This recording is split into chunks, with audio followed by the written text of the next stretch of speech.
mengalami luka di bagian dalam kepala setelah dipukuli. Ade Armando muntah darah.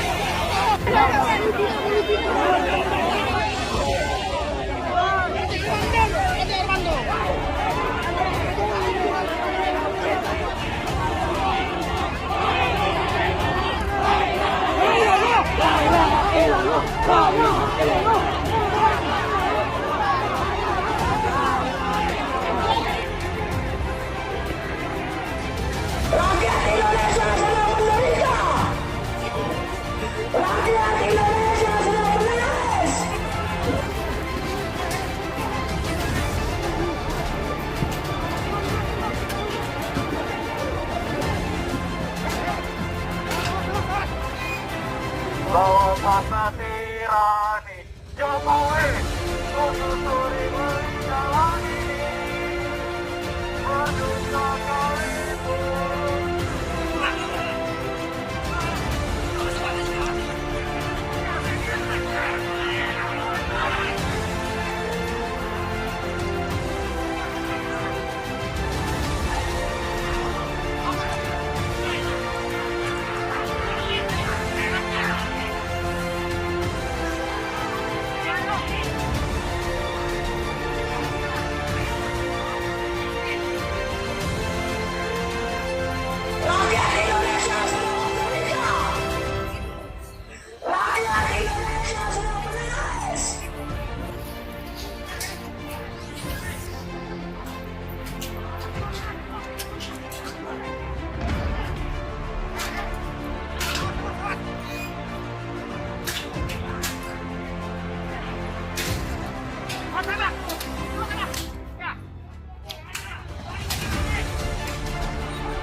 Tetap kita menindaklanjuti berita tentang Ade Armando ya yang babak belur, dan ini ada sedikit perkembangan beritanya ya.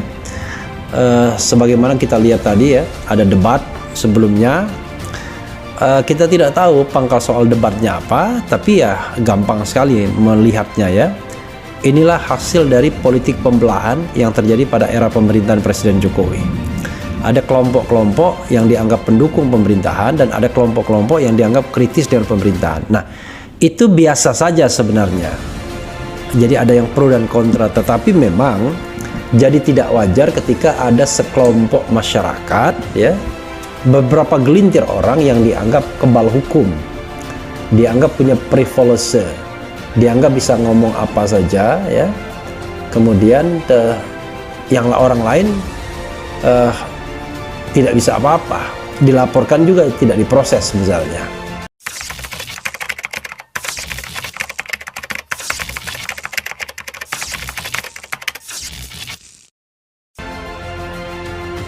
Mengalami luka di bagian dalam kepala setelah dipukuli. Ade Armando muntah darah. Pegiat media sosial yang juga dosen di Fakultas Ilmu Sosial dan Ilmu Politik Universitas Indonesia, Ade Armando dikabarkan mengalami pendarahan di bagian dalam kepalanya usai mengalami penganiayaan oleh sekelompok orang di depan gedung DPR RI Senin 11 April. Ade Armando yang juga merupakan Ketua Umum Ormas Pergerakan Indonesia untuk Semua Itu saat ini masih menjalani perawatan di Rumah Sakit Siloam, Jakarta. Hasil pemeriksaan dokter menunjukkan ada pendarahan dalam di bagian kepala, ujar Sekretaris Jenderal Pius Nongdarul Mahmada melalui keterangan tertulis lansir TV One News. Nong mengungkapkan luka di kepalanya itu mengakibatkan Ade beberapa kali muntah dengan mengeluarkan darah. Saat ini lanjutnya, Ade Armando masih terus dalam pantauan dokter akibat luka serius yang dia alami. Dia menderita luka serius di bagian wajah, kepala, dan sekujur badannya, terang Nong. Tapi setiap saat dia bisa mengeluarkan katakanlah ujaran-ujaran kebencian yang ya sama sekali tidak diapa-apakan dengan bahasa yang sangat vulgar. Saya ingat misalnya ketika kelompok ini mengucapkan selamat misalnya kepada polisi ya yang telah membunuh 6 laskar FPI misalnya, atau mengucapkan selamat ya kepada polisi yang dibebaskan karena sudah mengantarkan tanda kutip